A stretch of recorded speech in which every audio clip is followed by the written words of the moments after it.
तुम्ही पाहताय एबीपी माझा आणि एबीपी माझावर सुरू आहे मुंबई ईस्ट वेस्ट. बातमी आहे क्रिकेटच्या मैदानातून. आगामी आशिया चषकाच्या निमित्तानं शुभमन गिलचं भारताच्या 2020 संघात पुनरागमन झालंय. आशिया चषकासाठी भारतीय संघाच्या उपकर्णधारपदाची जबाबदारी ही गिलच्या खांद्यावर सोपवण्यात आली आहे.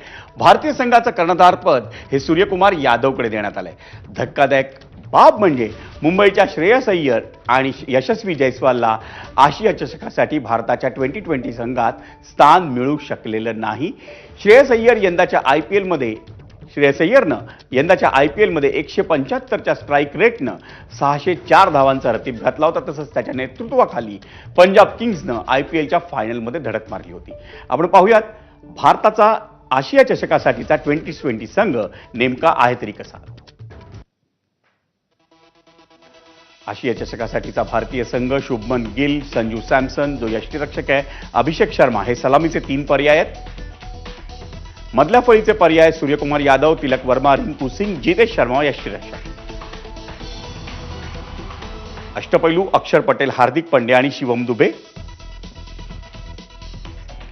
फिरकी गोलंदाज वरुण चक्रवर्ती आणि कुलदीप यादव.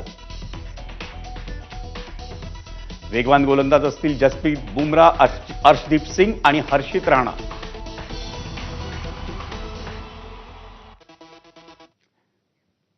आणि या बातमीनंतर मुंबई ईस्ट वेस्टमध्ये घेऊयात आणखी एक ब्रेक, पण तुम्ही पाहत राहा एबीपी माझा.